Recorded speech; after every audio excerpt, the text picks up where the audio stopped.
The Next Chapter with Prim Siripipat is a production of iHeartRadio. Hey everybody, welcome to The Next Chapter. I'm Prim, your host. And I should say, for the returning customers or listeners, welcome back. I know we took a little hiatus there, and I'll just blame it on the pandemic. But here we are, back with season 2. This week's guest is former professional tennis player Sergiy Stakhovsky. Sergiy turned pro at just 17 years old, and during his nearly 2 decades on the ATP Tour, he won 8 titles, achieved a career-high singles ranking of number 31 in the world, and made 37 main draw Grand Slam appearances. And although he never advanced past the 3rd round in any major, he has pulled off some pretty unimaginable upsets, including one over Roger Federer at the 2013 Wimbledon Championships, which snapped Federer's run of 36 straight Grand Slam quarterfinals. Prior to my interview with Sergiy, which took place a couple of weeks ago, our lineup for the show was set-ish, and we were going to open the season 2 of The Next Chapter with a different guest. But I decided to change things up because what makes this interview so timely and so relevant is Sergiy is in Kyiv, the capital of Ukraine, and also his hometown. I'm sure many of you are aware of Russia's recent invasion of Ukraine and how things have really escalated over there, to say the least. And Sergiy, who literally just retired this past January after the Australian Open and after a 19-year professional tennis career, made the decision to leave his family, which includes his wife and 3 kids, all under the age of 7, to join the Ukrainian army as a reservist to fight for his homeland. We unpack a ton during what ends up being a pretty heavy and emotional conversation. What makes this interview so unique is that I'm catching Sergiy essentially live and in the middle of his transition from sport. And I could tell that a lot of his emotions were very raw, and understandably so, because he's sitting in the middle of a war zone. So you might notice some pauses during the conversation. You might notice him talking about the war in Ukraine, the politics behind it, the implications of it. And what I tried to do was gently bring the conversation back to his experience as a former athlete and his transition towards his newfound purpose.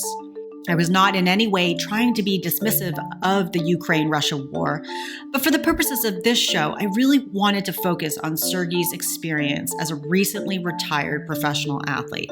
So without further ado, here is my conversation with Sergiy Stakhovsky, which was taped on March 8th. And just for context, we had been trying to connect for over an hour, but it was in the evening over in Ukraine, and he was driving, trying to make his way back to base in Kyiv, and had some issues going through multiple checkpoints. But eventually, we were able to connect.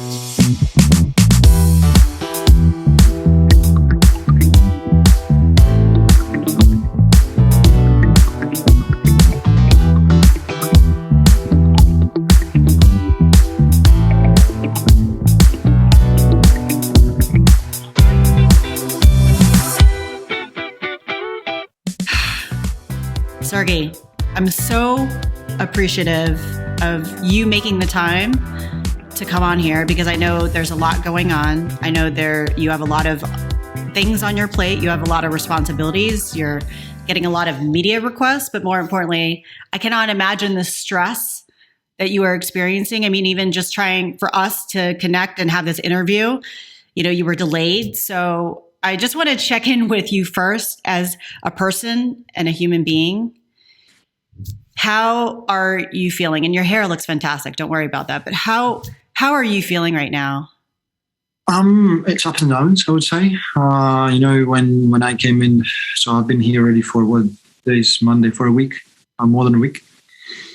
And the adrenaline kicks in, and everything is new. You want to know, you understand, but once that, I would say, adrenaline and enthusiasm settles in, you start to operate more logically and rationally. And you understand the circumstances you're in, and you're trying to calculate and understand what's going to be the next step and how the situation will evolve. And yeah, it has its ups and downs. Sometimes, as today when I was coming back and I saw our defenders on the checkpoints giving away flowers to the women, greeting them on the 8th of March, you raise a spirit because you say, shit, they really cannot defeat us. That even in such circumstances and times, they still think about that. But it's ups and downs. When I have the time to think, when there's a vacuum of time, and you lay down and think that right now they're bombing Kharkiv big time, shelling it from the Russian border side, so Ukrainian cannot return fire. I understand that the Kyiv is basically looking for the same thing soon. Mm-hmm. So where are you right now? In Kyiv, in the capital. Okay. And that's where you were born and raised? Yes. Okay. Yes. So if you could just give us a little description of what's it like over there right now? What are you seeing? What are you feeling? Well, you have to understand Kyiv is a sort of a very small New York where, you have traffic, people, thousands of people in the streets, everybody's rushing somewhere. Now Kyiv looks like after apocalypse. There's no cars on the streets, not even parked on the curbside. There's very few people walking around, although there still are, but there's very few. Only grocery stores and pharmacies are open. The rest of the business is closed. So I would say it's different. I would never expect in my life, and I would never imagine in my life that I would wear a bulletproof vest and a helmet and hold a gun walking the streets of Kyiv. Yeah, I would imagine, because that's the place that you've seen and you've experienced and grown up in, the town that you probably have met very many fond memories of. It probably looks like a complete disaster right now. Well, it doesn't look like a disaster yet. Of course, they hit some buildings. They killed civilians already inside Kyiv, but it's still not so. It's not, the damage is not so great yet. Mm-hmm. What's more unimaginable is that we're in 21st century. We are in the middle of Europe. It's not like I'm not gonna discriminate and say, but we're not somewhere in Africa or some Middle East. We are a developed country. With all the technologies. Everybody has access to the internet. Everybody has standards for living. Nobody's living in the desert. Nobody's living in a cornfield. Everybody has a house, electricity, utilities. And yet we are struck by an invasion, by a country which is superior to ours, which is bigger than ours, which is the biggest country by size in the world. And it's shocking. It's shocking that, everybody, the American, all these intelligence agencies say, yeah, they will invade, but you would never imagine in a million years that they would invade openly, full scale, all sides, and including Belarus. That Belarus would, let them. I mean, we know that Belarus dictatorship is the only way they can now turn is into Russia, but that they would allow, that such a sneaky attack, I would say, from the back, that they would have no moral cause, that they would bombard the Chernobyl, they would attack the nuclear plant in Zaporizhia, shooting with the tanks on the nuclear reactors. I mean, this is just something that I think no one can imagine. I think no one can comprehend the scale and the size and the devastation of what's going on in Ukraine. Yeah. I think it's really hard to watch something like this from afar. I'm experiencing my own range of emotions. And even as you and I were trying to connect and connect today for the interview, I mean, I just had this pit in my stomach, because even when, you say, okay, I'm trying to make it back to base and we've got to go through checkpoints. I mean, I'm just like, my gosh, what is he safe? What's going on? And then if I'm feeling that, and this is our really first interaction, other than me calling your match many years ago, I cannot imagine what your family is experiencing, what your wife is experiencing. What has that been like? It's been tough. It's been very tough on her. I understand that she accepted it. She supports it. She understands why I have done it. But I still believe that somewhere I betrayed our kids and her. But for me, it was either way, I would betray somebody. I'd either betray my country and my brother and my father who stayed behind, or I would betray my little ones. It's a choice which I I wish that no father had to do. Because if nobody would come back, if nobody was safe to defend, my kids would have no place to return. There would be no country. Russia would roll over, and that's their plan. They would roll over. They would erase Ukraine from the history books of Russia, and knowing their propaganda skills, I think they would be pretty good in it. And then we live in Budapest with the family right now, and Budapest would be only 300 kilometers away from New Russia again. And then who's going to give the guarantee that they're not going to continue? Because for Putin, the biggest, as he said in multiple interviews, he said that for him, the greatest tragedy of the 20th century was the collapse of Soviet Union. And that tells you a lot. Yeah. Yeah. Yeah. The show is about making that transition from sport, and retiring as an athlete is always a challenging process, right? There's so many things that go into it. There's logistical process, there's an emotional process, there's saying goodbye, new identity, shedding an old identity. But for you, I think what makes it so deeply unique is that you just retired. You're playing at the Aussie Open. Like, you just stepped away from the game.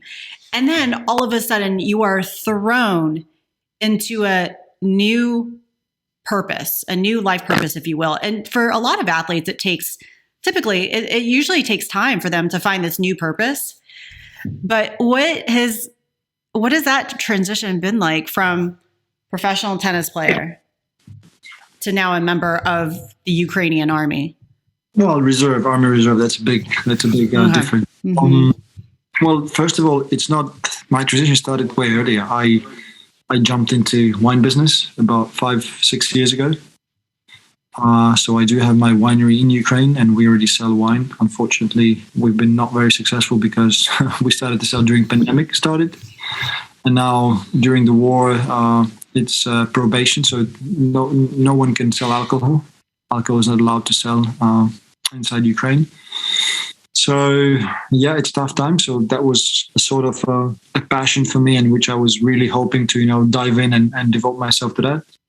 Parallel to that, I'm part owner of a tennis club where I was trying to delegate some of my tennis skills and knowledge and pass it on to the next gens of Ukrainians. And on top, we were actually very close. We actually done everything, all the hard work, all the hard wire, and all the structuring of a model to support our Olympic athletes individually. So as you have a Team USA, it's more or less the same thing, but very direct. We would work directly with the athletes. We would accommodate their needs and create the environment for every single individual specifically to maximize their achievements.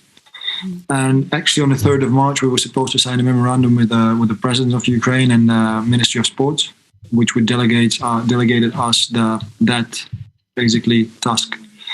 Unfortunately, that didn't come through yet. I still believe that we will win this battle, and I still believe that we will have our Olympians standing on a podium in Paris 2024. But it's going to take some time. Yeah. Mm-hmm. What was this decision-making process like? I believe you're over in Dubai with your family vacationing when you got the word about the invasion. And so can you take me through that process of how you made the decision to come back home and leave your family? It is, I can't really describe that there was a decision making. I woke up around 6:30 a.m. Dubai time, or 7, with already having about 10 or 15 messages on my phone, and I knew that something's bad is happening. The godfather of my son Nikifor texted me that it started, and I knew what that meant. Then my parents texted me that that they hear some bombing and there's shelling flying all over the place. It's desperation at start. I jump on a bed and I turn on the TV. I think in Dubai we had only BBC or CNN. So I think I put on BBC and I was trying to understand what's going on. And they were showing, the Russia is invading and all fronts and they're taking over the cities and whatever, etc. So emotionally disaster. I think I didn't sleep for 3 nights. I barely eat. I was trying to follow nonstop on the phone, talking to my family, seeing what kind of information I can get, what is needed to be done. It was tough. The toughest part was actually seeing Russians who stayed in the same hotel as us, acting absolutely normal, celebrating, having fun, having a laugh about the situation. That was just, my wife was really, when we were sitting, I think on the second day, she finally get me to eat something. We get down when the kids went to sleep. It was about, 11 o'clock in the evening. There was a group of Russians, they came in, they had fun, they were laughing about the situation, the invasion that Ukraine is now. And I was very close, to actually, bring up a fight. But, she said that this is unacceptable and I should come down. It is. The toughest part is, I would say, trying to understand the whole situation and not having all the knowledge that you need to put the picture in. Mm-hmm.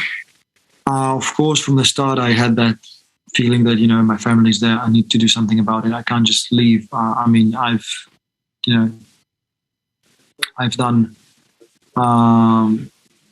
not enough, I would say, in 14. And I never joined the army in 14 during the revolution, and during the war was Russia, which started in 14. But I was supporting the army, supporting the volunteers, trying to donate money, bulletproof vests, helmets, gloves, anything I could get my hands on. This time around, I felt that, it's going to be different because it was a full-size blow. It was a full-scale attack. And I was pretty sure that by the time I get back and put my family to safety, there'll be no Ukraine. But the resistance and the resilience and, I would say, bravery of the Ukrainian armed forces just showed us, that those 8 years, which we were in the frozen conflict with Donetsk and Luhansk regions, with Russia, they trained our armed forces. They were ready. They were prepared. They repelled the attacks pretty swiftly, I would say.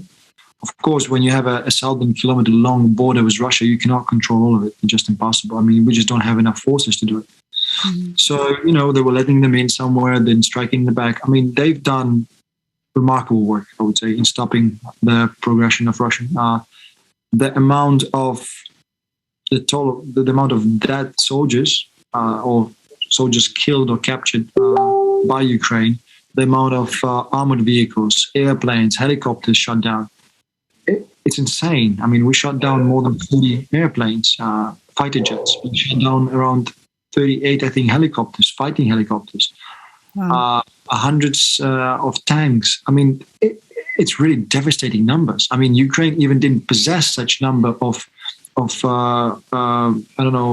armed vehicles and airplanes in the first place, but they shot them down.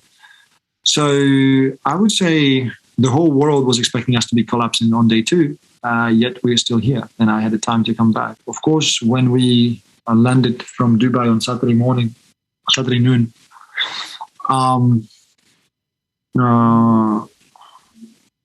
it was a tough choice. I wasn't sure that I'm going to make it. I wasn't sure that I'll have the guts to go and to leave them and to go. I wasn't sure at all. I didn't tell my kids. They were just, I think some of them were on an iPad, some of them were reading. So I just kissed them and, I just said, I'm going to come right back. The little one, Alex, he's the smallest, he's 3. He saw me leaving and I was just with my backpack and he said, he was like, Daddy, where are you going? I said, I'll be right back. And, I just hope that I will be right back. That is tough. I agree. That is something that I cannot calculate or explain why.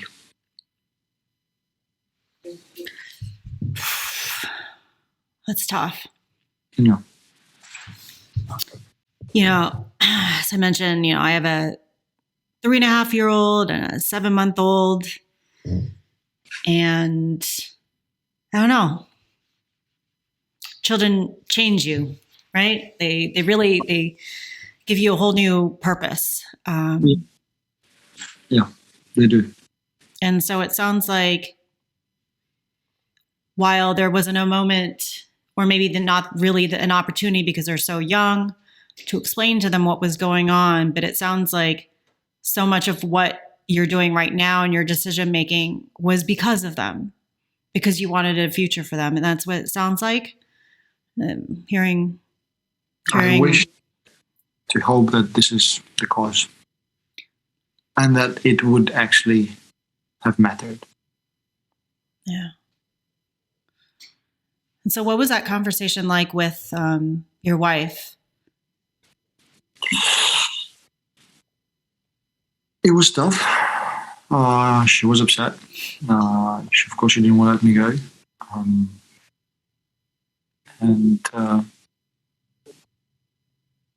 Yeah, I just have a very small window, and well, I wouldn't say opportunity, but I just had a really small window where I just left. Yeah,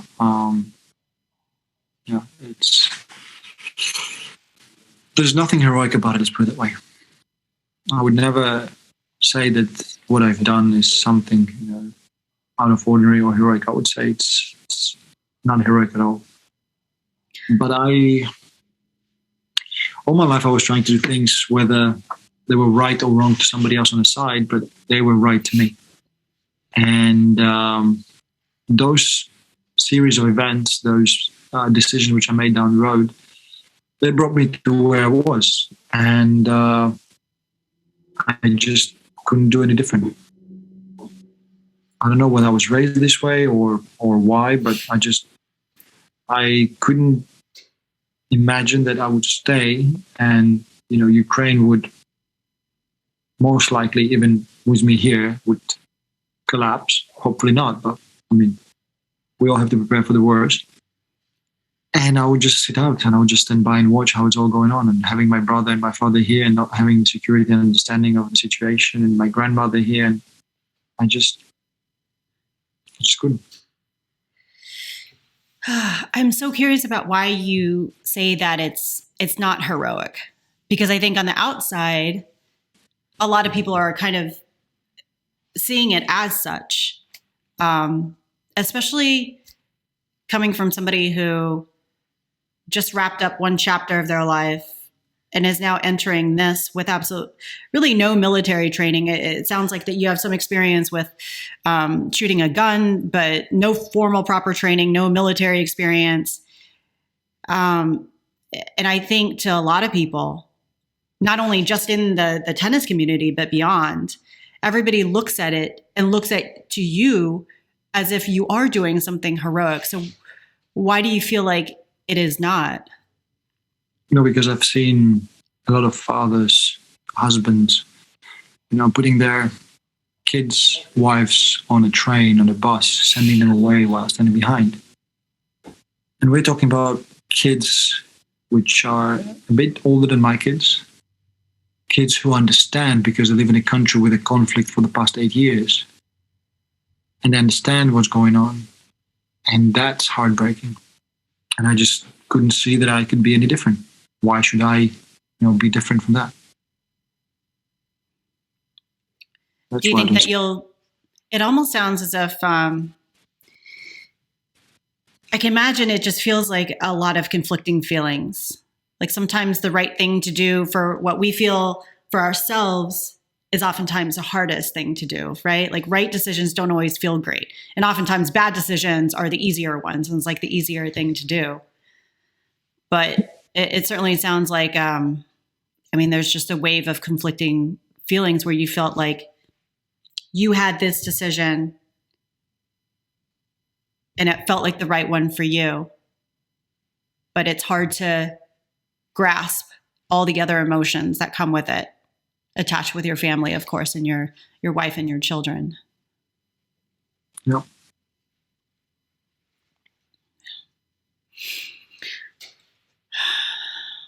So what has it been like so far? I know you're at base. And And it sounds like, I know that some of the civilian fighters have been put through some basic training, but can you just kind of like set the scene a little bit about what it's been like for you? Well, we are in a place with about another, I don't know how many men. Basically, my day is consisting of 3 shifts in patrol, 2 hours of patrol over 6 hours of rest. In between those 6 hours, I still go out and I try to, facilitate some humanitarian aids, and we drive some people out. We try to find the best route for some people from tough spots. We communicate with different armed forces. I do interviews, and trying to spread the message around the world that the war is brutal, and that we need support from the world to stop it. We've been here, same thing. I'm staying with a friend of mine who actually sent his wife and son across the border and picked me up on the way in. It's routine, I would say. Yes, Kyiv is digging in, building defense systems. Everybody's enrolling in the army and reserves. In Kyiv, I think they don't accept any more reservists because there's no more spaces. I mean, they filled up everything they could. So we are, as a nation, superbly motivated not to lose, because we know what the Russian world brings. We've seen it for the past 8 years in the Donetsk and Luhansk regions, where they were controlling the situation, and it's a misery, disaster, and tyranny. And I am very hopeful that it will not land here in Ukraine, because they are. I don't know what the cause is. The cause is whether to, what Putin said, that he wants to denationalize Ukraine. Basically, denationalizing Ukraine meaning killing all the citizens. It's like denationalizing USA. How can you denationalize a country from identity of the country? So for him, and for actually a great number of Russians. And today I have an account from one of the biathlon skiers. He gave me his account on Instagram to try to talk to his audience, because a lot of them are Russian, and the propaganda is just so severe that they say that it's all lies. They don't kill civilians, they don't shell civilian cities, they don't kill volunteers, they don't shoot civilian people on spot. And I mean, I wish that would be the truth, but the truth is that we are in Ukraine and we are defending, and they are trying to attack. So whatever comes, they are in the right spot, not us. Mm-hmm. And I can see it in the eyes of the other people. I mean, they will defend by all means. I mean, with the bare hand, they're stopping tanks. They shouting and chanting for Russians to get out of the city. They don't want to be a part of Russian world. Yeah. So it's a bit depressing for the Russian soldiers, because they thought that they'll be welcomed here with bread and butter. I don't know what they expected, and suddenly they are the bad ones. They come and people want them out. They swear at them. They tell them to leave. That that this is no place for them. That let them go back to Russia. So they weren't ready for this. Mm-hmm. Mm-hmm. Yeah, I'm hearing you just offer the details. It all centers around conflict. And this is a very intense kind of conflict. Going to battle, going to war. I'm just curious about what your relationship is with conflict and how you handle it. And what does this, because in some ways, for athletes, we're not necessarily in conflict, but we're in a certain kind of battle, certainly not the kind that military is involved in, right? So I think what's unique about tennis, and I kind of equate it very similarly to, say, boxing or MMA fighting, where it's one-on-one. It's a very unique situation. So I'm curious, what your relationship with conflict is, and how do you process it? How do you handle it? I would say that it's a completely different from tennis, because tennis it's a battle of emotions and physical. But at the end of the day, tennis match is won and lost mentally in the head. You know, the decisions that you make in a certain moments, they are the crucial ones which just determine whether you're going to win or lose. So it is a bit different because here it's not only physical and it's not only mental, it's actually life and death. And that's the tough part. Seeing kids die, seeing an 18-month-year-old baby die from the scrape of a bomb which flew into the next building next door. It makes you angry. It makes you angry, and it wants you it wants you that the people who've done it, they would pay for it, and they would pay for it with their lives. It is scary because this is something that I think we should not experience. But I would say that, at least for me, when I see this, I don't know, atrocities, I cannot even describe what it is. I have no doubts that I would answer to this barbaric acts, and that scares me. And I can totally understand why it would be scary. What is it about that is the scariest to you? That you are almost convinced that you will be able to kill, to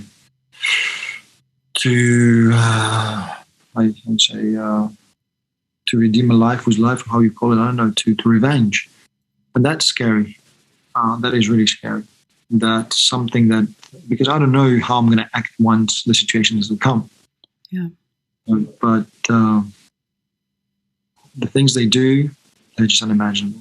I just cannot understand what kind of human being you must be to shed cold blood in the back of family while they running away from you. I don't know what kind of person that must be. Yeah, I've seen some of the footage, and it's heartbreaking. There really is no words. I mean, it's gory, it's heartbreaking, it's terrifying. I cannot imagine what you all are going through. You know, on this show, we talk about athletes making the transition from sport. And we also, and within that context, we talked about taking some of the skills and the experiences and the lessons we learn from sport and using that to help us as a vehicle to help us make that transition and try to apply it. Is there anything from sport, you being a professional tennis player and professional athlete for nearly 20 years, that you're leaning into to help get you through this? No. There's no parallels to the sport world and the normal world coming into war. I do use my communication skills, and that's all I can do. You know, the only thing I'm trying to do right now, because I am reservist and I'm in the middle of the city of Kyiv and the Russians are not close, and I guess it's going to take them, at least if they will attack and try to advance, it's going to take them still a couple of days to get in here. So I'm trying to do as much as I can. So in terms of, media, I'm trying to tell the world the story which needs to be told, that the world would see the real images, the real understand that, what happens here, it's not going to only end here, that it's the world, it's the Europe continent, which is, changing and shaping for new. And if Ukraine will fail, that there is a big concern about what's going to happen next.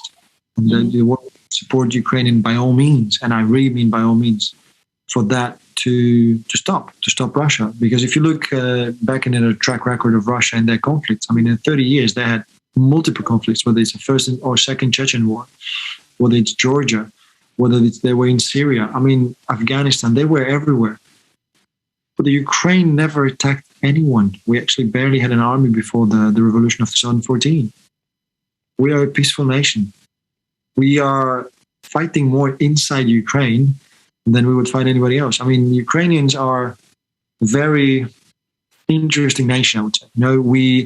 We can get by with poor standards. We can get by with not great politicians, although now we have, I would say, one of the exceptional presidents in this time.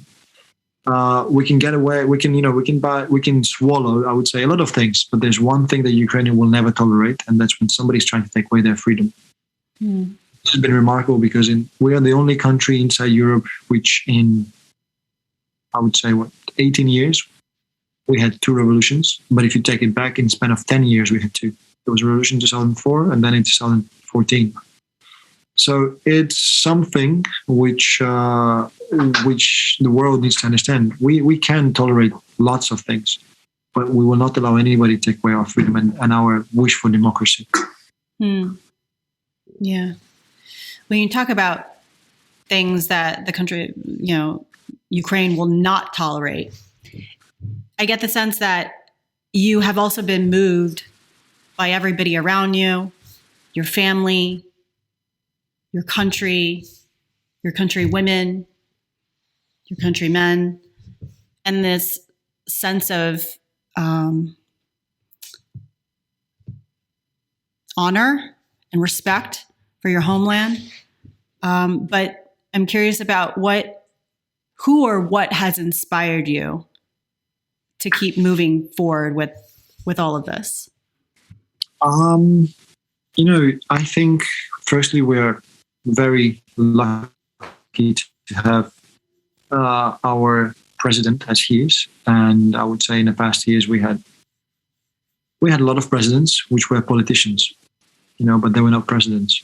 And finally, we have a person who is a president who is ready to lead, ready to take responsibilities, and ready to put his life on the line for the way he's leading us. And I think that's what inspired the people around Ukraine. They see that the president stays in Kyiv. He's not leaving, although he's threatened that his life will be taken by, Kadyrov or whatever the Chechens are saying, that they will kill him or slaughter him or whatever.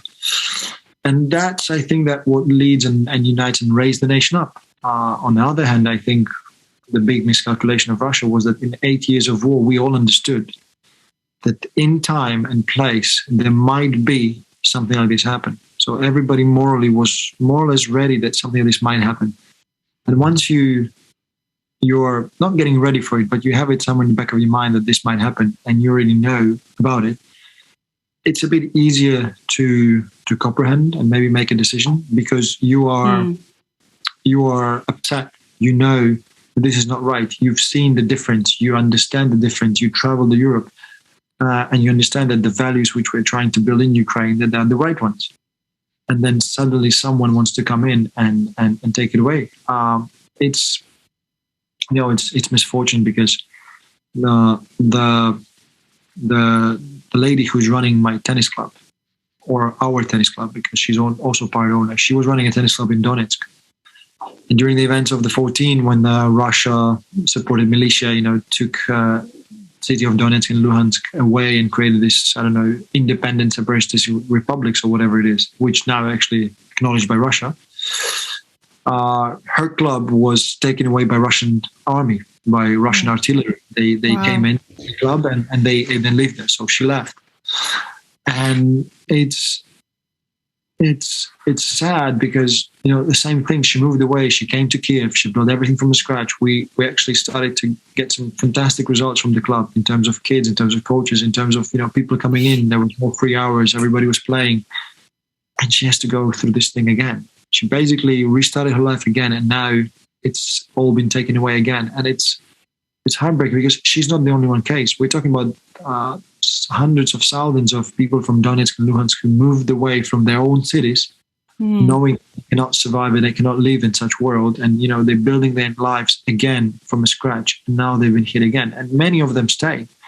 Many of them stay and say that they're not willing to live again, that they're willing now they're willing to fight for what they built in these 8 years. Wow. That's unbelievable. You mentioned kind of your livelihood, you're the co-owner of your tennis club, wanting to protect her life, her freedom. And I don't know, it just made me think about your previous chapter of being a tennis player. And Have you had any time to miss tennis or miss being an athlete at all? Have you had a moment to even process, like finally stepping away from tennis? Not really. Honestly, for me, the hard part was actually not retiring from the tour, but retiring from Davis Cup. I played Davis Cup for 16 years. I think, I don't know how many matches, but I think I missed 1 or 2 matches in these 16 years out of Davis Cup. And for me, basically saying goodbye to that was already like a halfway out of tennis. And that was a hard decision, and that was an emotional decision, and it was painful. So when I decided the Australian Open is going to be my last, it wasn't really that, I didn't feel that emotion anymore.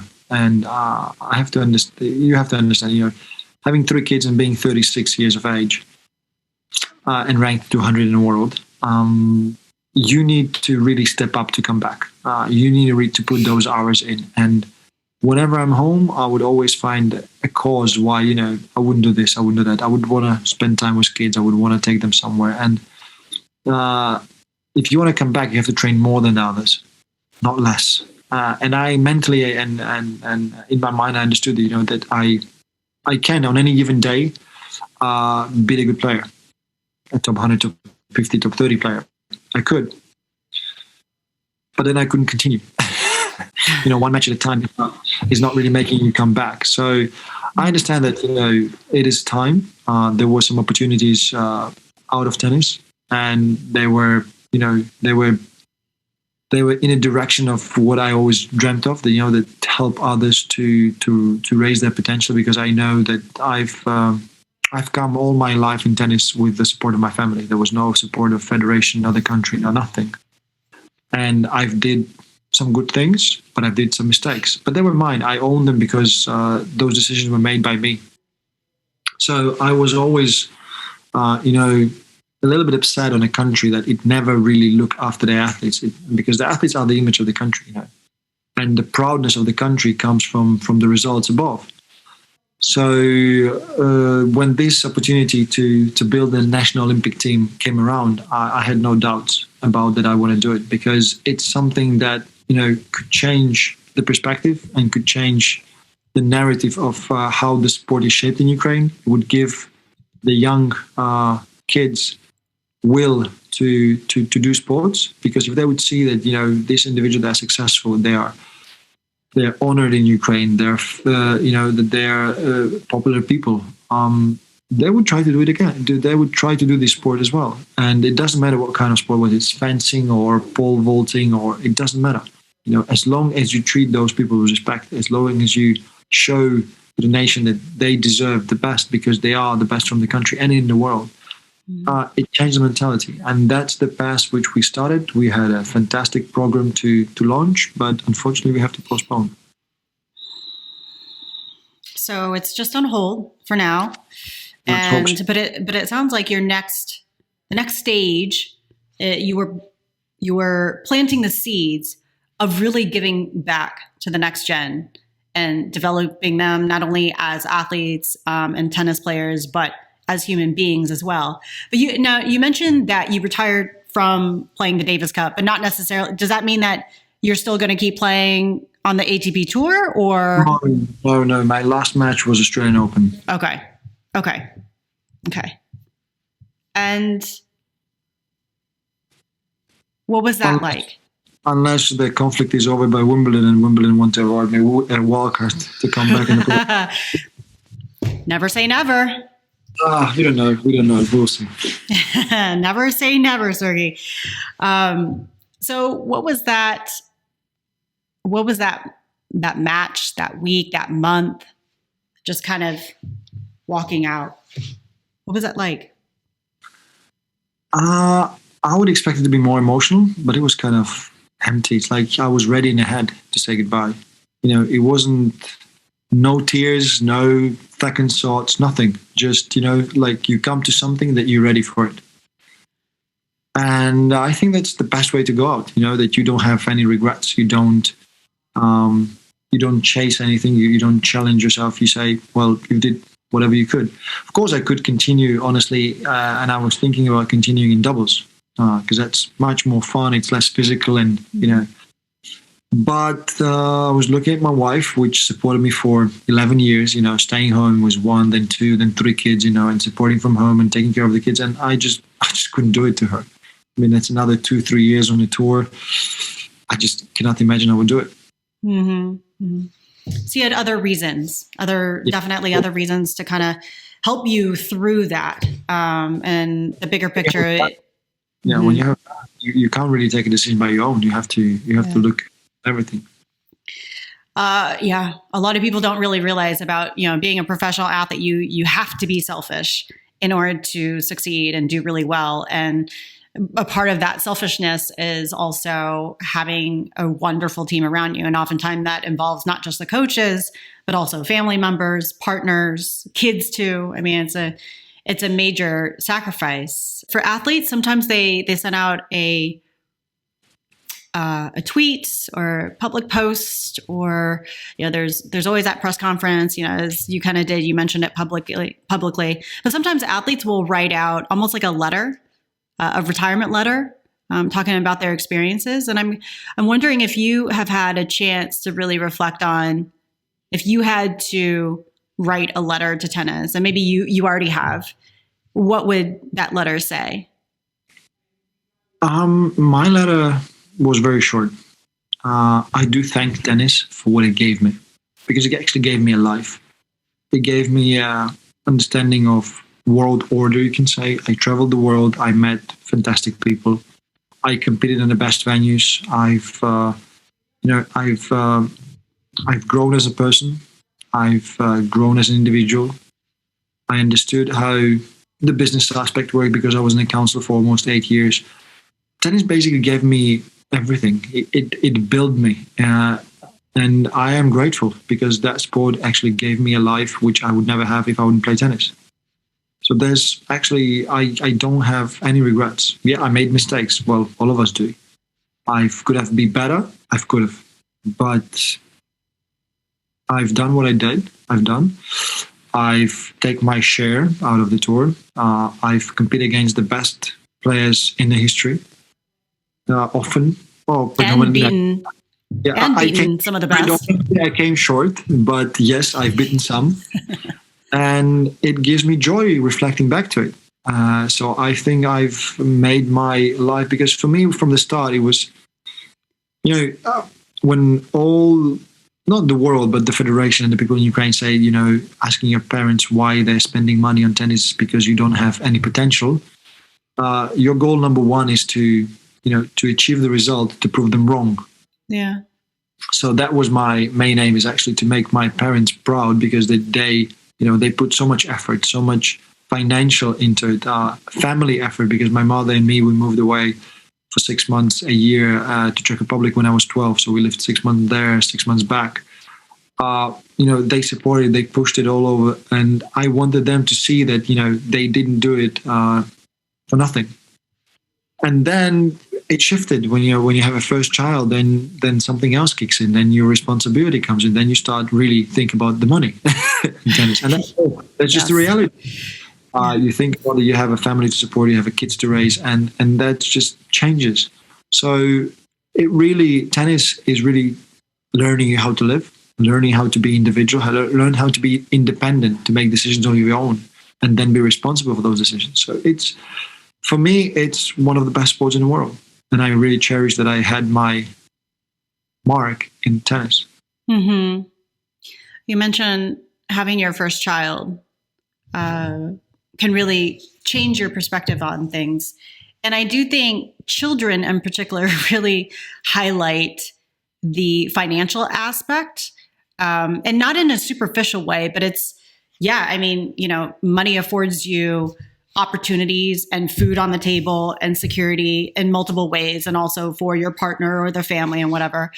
And so I think having these discussions with athletes is so important, because I think on the outside, a lot of people think that, if you're a professional athlete, you're completely fine financially. Like you play you made millions of dollars, you're going to ride off into the sunset, big house, big cars. And that is definitely most of the time not the case. And tennis is really hard. It is, in my opinion, it's one of the hardest sports financially to survive, because if you lose, you go home and you don't make money, essentially.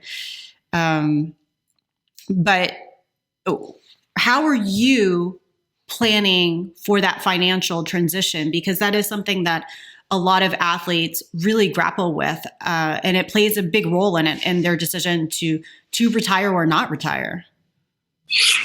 Well, I was throughout my career, I would say I was just lucky, because lucky in many ways, lucky to play the final of US Open Juniors, lucky to have a contract with Prince, which was giving me a little bonus, lucky to, at that time, live in a country where it was extremely cheap. I was living in Slovakia where $1 was 50 Slovakian crowns, and basically I paid, the coach salary was 20,000 crowns, which was like, I don't know, $400 a month. I'm lucky to qualify in Moscow straight after the US Open and get a 10,000 minus 30% tax of $7,000 as the first prize money, which were already set me up for almost a year of travel and coach expenses. Mm-hmm. And those things, that's why I'm saying, in sports, yes, we all look to these fantastic careers which were there.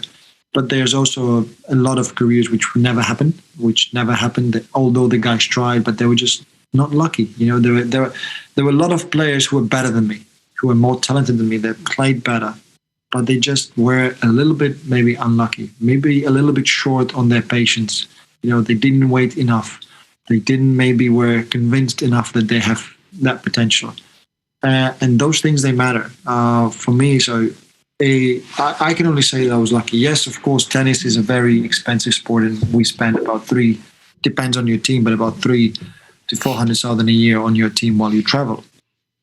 And those costs, they grow every year because, the inflation, the tickets go up, everything goes up.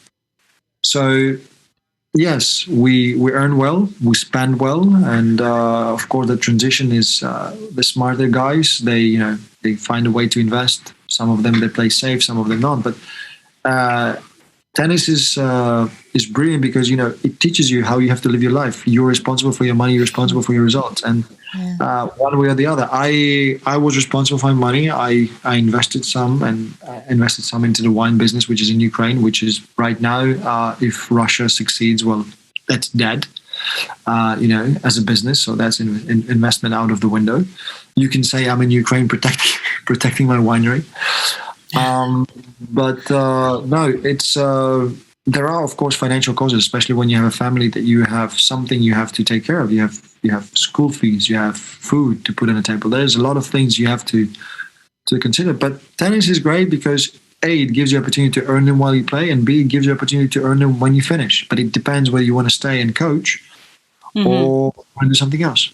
Mm-hmm.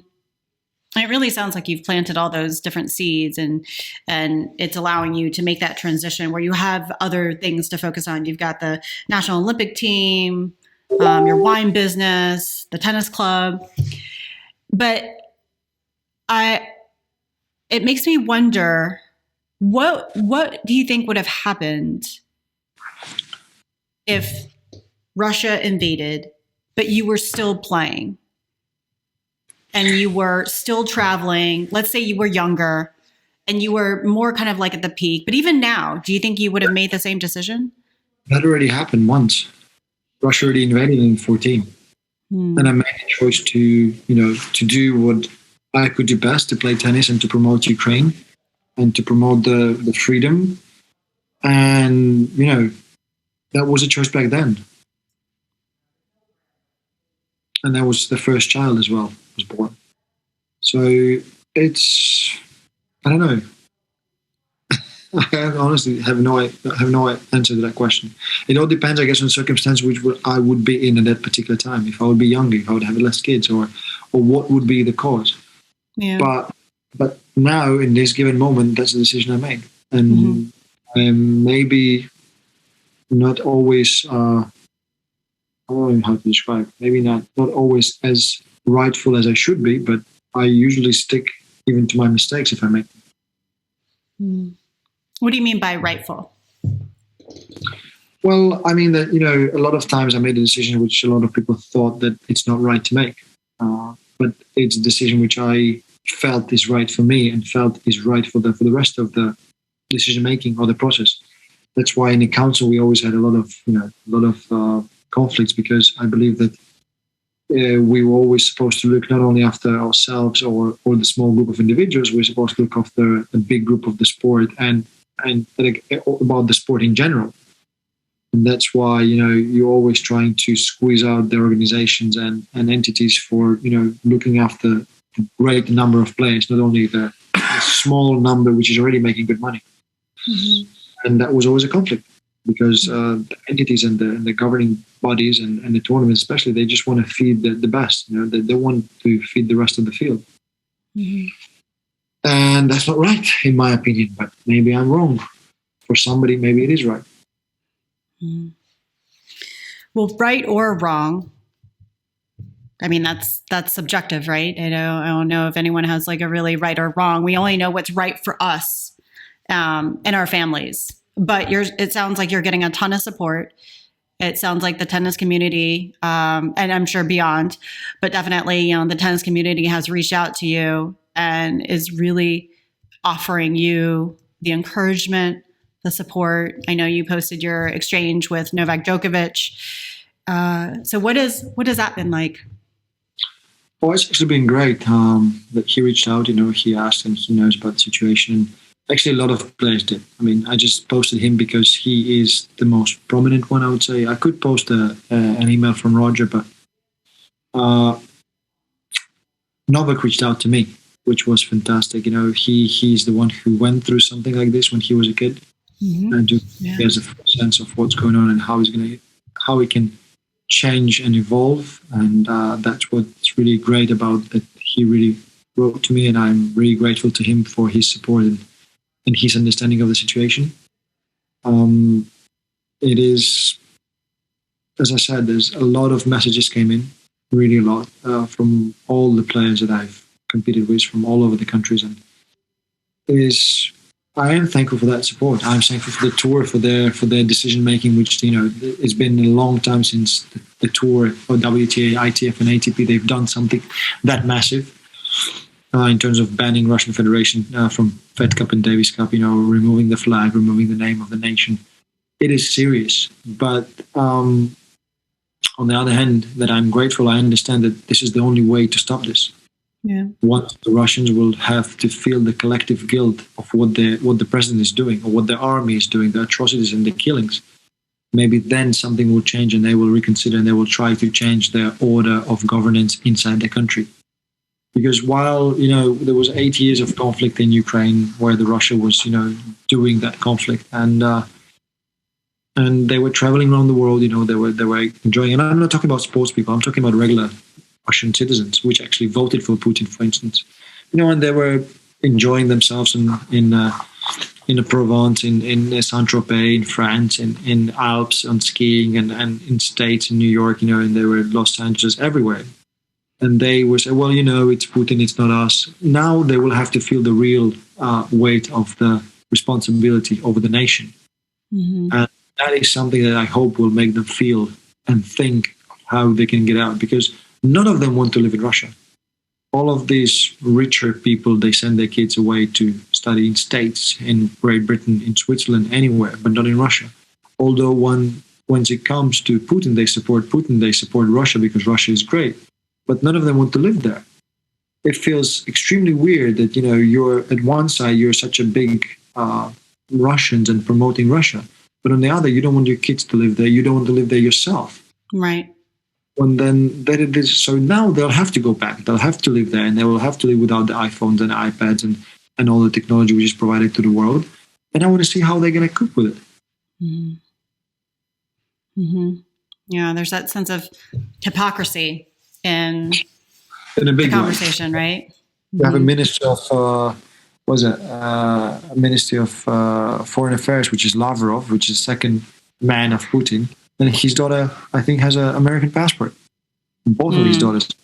Yet he's shouting that Russia is a great country and it's better than the West and better than any other countries and all other countries are bad.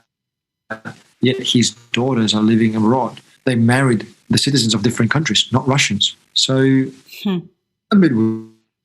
Right. Yeah.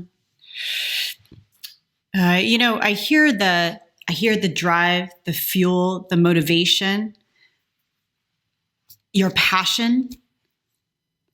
What do you do to, or have you given yourself an opportunity to just re-energize and relax or recover? In sport, if we're operating at a high adrenaline pace, you kind of just basically you cop out towards the end of a 5-setter. Your body, your mind, your soul can only handle so much. And I can't imagine the adrenaline that you've been experiencing over the past several days or week. So what are you doing right now, or have you done anything for yourself to just refuel or reflect? I will refuel and reflect once we win. I think that will be the right course, because once you have a certain target and you're trying to achieve something, you're trying to change something, you have the drive. It's like, when you're competing in a tournament and you play that 5-set match, but in a day and a half or in a day, you have another one to go. So after you cool down, you stretch, you go to the ice bath, you do whatever you need to do to recover, you're getting ready for the next match, and then for the next one, and then for the next one. And only once you lost the last match on that tournament, that's when it all comes down to you, and you feel tired, you feel exhausted, you feel pain. So right now I'm still in the match, I'm still in the tournament. And once all of that going to fade away, and once, we will know what's the outcome of this battle, then I guess there will be the time, and I just hope I will have the time, and I'll be still here to have the time. Yeah. You've played the role of an athlete, and you've had a coach, obviously, and you've also played the role as a coach. If you were coaching yourself right now, what kinds of things do you think you would say to yourself just about managing everything that you're going through? Maybe like a bigger picture perspective. Right now, you mean managing, or in a past career? No, here. Yeah, right. Like right now, if you were coaching yourself in life. I think I cannot answer that question, because to coach in life, you need to actually get through this experience in order to evaluate it after. And I am now in the experience, so it's really hard to coach inside it. I would need somebody with the experience who actually went through a war, like, let's say, Novak, but he was young, so you'll need somebody who was at that age. Let's say like Niki Pilic, he went through the war conflict, I think, after his career in Yugoslavia fall apart. Maybe something from that guys, and that would be insightful, because I cannot tell you, how I would coach myself. Only after that it happened, I would say, where mistakes were made and I could have acted different. What do you hope for yourself?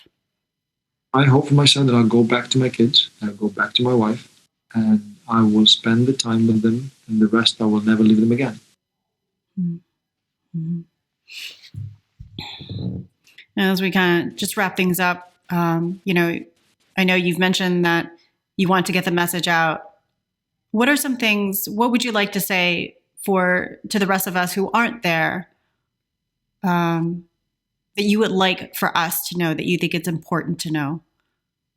I would like you to know that the people who are dying here, they're not so distant from you. They're the same individuals. They're well educated. They're just normal people as you would see on any street in any European country. And they're dying because of some insanity of one of the presidents. And this is what it is easier to distance yourself from the Syria conflict. It was easier to distance yourself from the war in Afghanistan and Iraq. It was, because it was far. And the people there, they're different a little bit, they have different language, they have different culture, everything. But here, it's Christianity. We are a developed country. I think per capita, almost 80% of the population has the smartphones. And everybody has access to the internet. So we are educated nation. Yes, we are maybe not so advanced as the Germanys or as Slovakia or any other European countries, but we're on the way there. And, the atrocities which happen to these people, they're unimaginable. You would never expect anything like this to happen. So I just want you to reflect on that while Ukraine is in pain and agony, it will not stop because we don't know which country will be next. Mm-hmm. Yeah. Thank you for sharing that. And final question. I know this was a really hard decision, and I think a lot of people are supporting you, and they do, regardless of how you feel about it, do feel it is very heroic. And I get the sense that I don't know if you have accepted your decision, but do you feel like you've moved forward, you've been able to process it and not only accept your decision, but in other ways forgive yourself for making this decision? I accepted the decision, but I'm not sure I will ever be able to forgive. No matter the outcome of this war and my life, I'm not sure I will be able to forgive that I put my wife through this. And hopefully I will not put my kids through this. So it's guilt which will always be with me, but as I said, no matter the decision which I would make, if I would stay, that guilt would also be with me. But while I'm here and I hope I can survive and I hope that Ukraine will win, then guilt is not going to be that sour. It's not going to be that painful. I think that I could try to make myself forgive a little bit through my family, that my wife will forgive me entirely and my kids, and doing good to my family will soften that hammer. But if I would stay and Ukraine would lose and I would lose the country, there will be no forgiveness no matter what cause. So it is, I don't know, it is what it is. Yeah. I'm not even sure how to wrap up an interview. It feels so unfinished. It is unfinished, right? Because we're right in the middle of it. You're in the middle of it. But either way, we hope that you remain safe, that Ukraine can get through this. And I want to thank you for being so courageous and coming on and being so open and sharing everything. And, we just hope that you remain safe. That's it. Thank you. Thank you very much. Thanks. As you could tell, I was really unsure about how to wrap things up with Sergiy. I think I was more afraid than anything else to end the interview because I wasn't sure what was going to happen to him. Was he going to stay in Ukraine? Was he going to see his family again? Was he going to survive? I didn't have the answers to any of those questions, and it was really kind of scary. But I'm thinking and I'm praying and I'm sending all the love and strength to Sergiy and everyone else who has been affected by this war.